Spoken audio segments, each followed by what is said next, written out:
السلام علیکم ورحمۃ اللہ وبرکاتہ۔ محترم ناظرین، محترم سامعین، ماہ محرم الحرام میں محرم الحرام کے کتنے روزے رکھے جائیں اور کون کون سی اردو تاریخ ہونی چاہیے، 2 روزہ رکھیں یا 1 روزہ رکھیں، آئیے اس کے بارے میں مکمل معلومات حاصل کرتے ہیں۔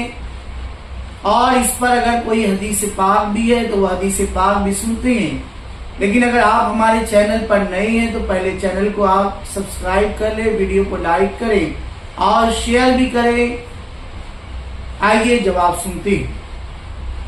دیکھیں، محرم الحرام اسلامی سال کا پہلا مہینہ ہے اور محرم الحرام میں روزہ رکھنے کی بہت فضیلت ہے۔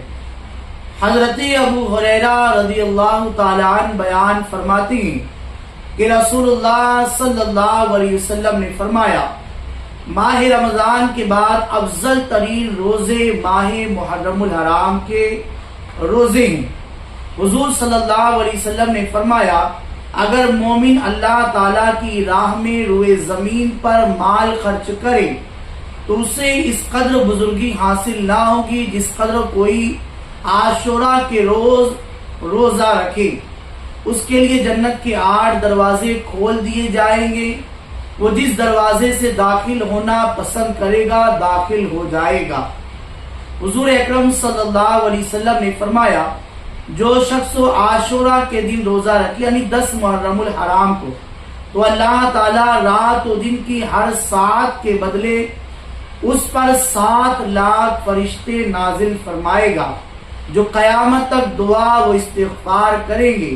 اور بے شک اللہ تعالیٰ کی 8 جنتیں ہیں اور اللہ تعالیٰ ہر بہشت میں 60 لاکھ فرشتے مقرر کرے گا کہ عاشورہ کے روزہ دار کے لیے روزہ رکھنے کے دن سے اس بندے کی موت تک محلات اور شہر تعمیر کریں، درخت اگائیں اور نہریں جاری کریں۔ مزید حضور اکرم نور مجسم صلی اللہ علیہ وسلم نے فرمایا، عاشورہ کے دن روزہ رکھنے پر مجھے یقین ہے کہ اللہ تعالیٰ گزشتہ سال کے گناہوں کا کفارہ بنا دوں۔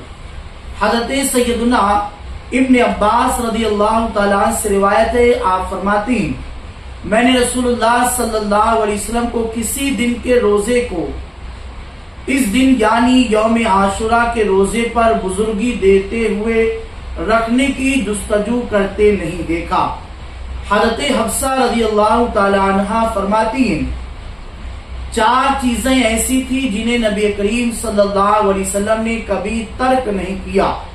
یوم عاشورہ کا روزہ یعنی 10 محرم الحرام کا روزہ، ذی الحج کے 10 یعنی 9 دن کے روزے، ہر ماہ کے 3 دن یعنی ایام 20 کے روزے، اور فجر کی فرض سے پہلے کی 2 رکعتیں۔